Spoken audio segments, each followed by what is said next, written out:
Takže pán tréner, dnešný zápas asi nevyšiel podľa vašich predstav, keďže ste prehrali 0-2. Ako by ste zhodnotili dnešný zápas a ako ste ho vy vnímali? Tak moje predstavy boli celkom iné, tu máte pravdu. V útorok sme odohrali ťažký zápas doma so Skalicou. Hneď krátka doba na regeneráciu a dlhá cesta, lebo sme cestovali do obeda, sa podpísala, si myslím, pod dnešný výkon. Absencia ďalších hráčov skrz zranení, ktorí chýbali, hlavne Grohoľ a Slavo Kica na tých čiarach. Prvý polčas si myslím, že do tej 20. minúty alebo do toho pokutového kopu z našej strany celkom sympatický výkon. Potom po prísne naredenom pokutovom kope sa domáci ujali vedenia. My sme trošku znervozneli, začali sme sa venovať trošku iným veciam ako hre. Cez polčas sme si povedali nejaké slova, s čím pôjdeme do druhého polčasu, ale tá únava sa prejavila, domáci boli živší a hlavne Černok s číslom 17,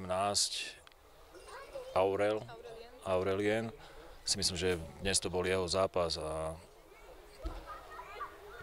my sme mali šancu na vyrovnanie na 1-1 a bohužiaľ, ako hneď z protiútoku, my sme nezakončili a super nám dal, dá sa povedať, že rozhodujúci gól na 2-0, si myslím, veľmi lacný z môjho pohľadu a my sme už nenašli v sebe toľko síl, aby sme sa do zápasu vrátili a ten výsledok nejakým spôsobom skorigovali.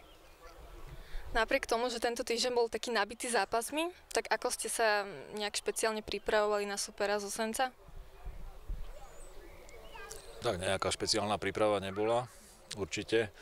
Poznáme sa za tie 3 sezóny už veľmi dobre, aj čo sa týka hráčskeho materiálu, takže super nás nejakým spôsobom ničím neprekvapil. Môžem povedať len, že dohrával súboje, hral agresívne a niektorí chlapci to ako pocitili na vlastnej koži, ale dnešný futbal je o agresivite, o rýchlosti, o tvrdosti, takže môžem len domácim pogratulovať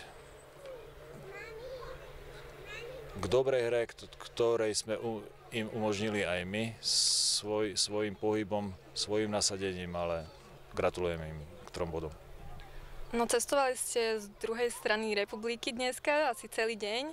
Tak čo ste od tohto zápasu očakávali a či vás vaši chlapci nejak prekvapili, alebo či by ste chceli niekoho vydvihnúť aspoň zo svojich hráčov?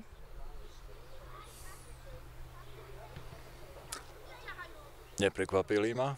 Možno ma prekvapili tým, že ale ako keď nad tým premýšľam ako s odstupom času, hneď po zápase, tak ako tá únava bola zákonitá a vyzvihnúť výkony nebudeme, je to kolektívny šport a nechcem nejakým spôsobom, lebo dnes tú prehru, ktorú sme získali, tak ako sú za to všetci zodpovední, takže nenašiel sa hráč, aby dnes nejakým spôsobom výnimočne tu na tom ihrisku pôsobil. Imo, takže ako by si zhodnotil dnešný výkon v tvojom zápase, ako sa ti hrálo, či vládne spokojnosť, nespokojnosť? Ja by som povedal, že dneska sme hlavne aj ja osobne, aj mužstvo chceli zakončiť sezónu víťazstvom. To, že sa mi podarí 2 góly dať, tak to už je taká čerešnička na torte a myslím si, že dneska to bol dobrý výkon a ja som spokojný, aj mužstvo je spokojné. Dneska môžu byť podľa mňa všetci spokojní. No ako spomínaš, dal si 2 góly, tak skús popísať, aké to boli góly, z akých situácií, čo sa tam stalo? Prvý gól padol z pokutového kopu, Zolo dobre zacentroval na Alana, tam bol jednoznačný faul, takže som určený, tak som išiel kopať a z druhej šance, no najprv som mal ešte jednu, tu som trestu nepremenil, bohužiaľ. A tretia situácia, Alan dobre potiahol loptu, ja som mu tam nabehol, ma videl, zacentroval a dobre to tam akurát padlo, takže podľa mňa pekné góly.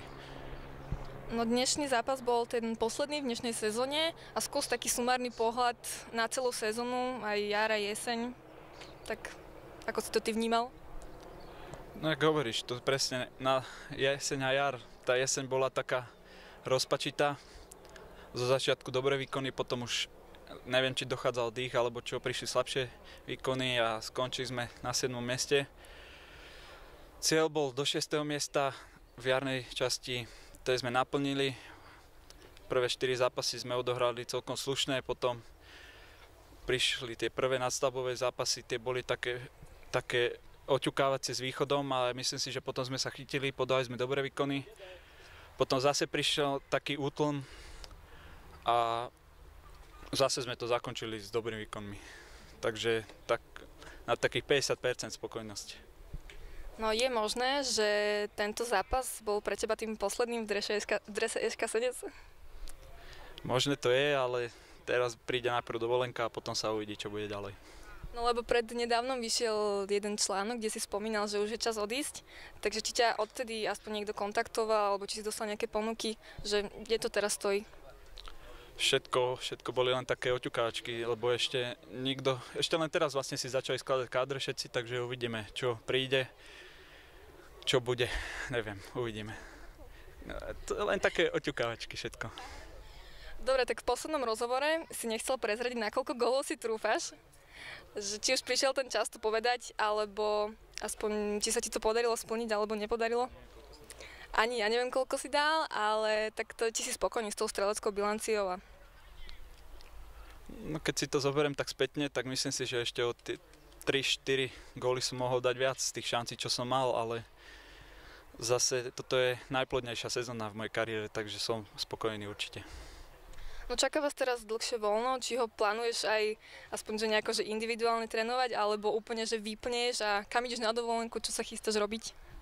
V nedeľu odletám na dovolenku, takže týždeň úplne kľud a potom by som chcel začať individuálne. Do Egypta ideme. Viacerí. Dobre, ďakujem. Tak si uži. Ahoj.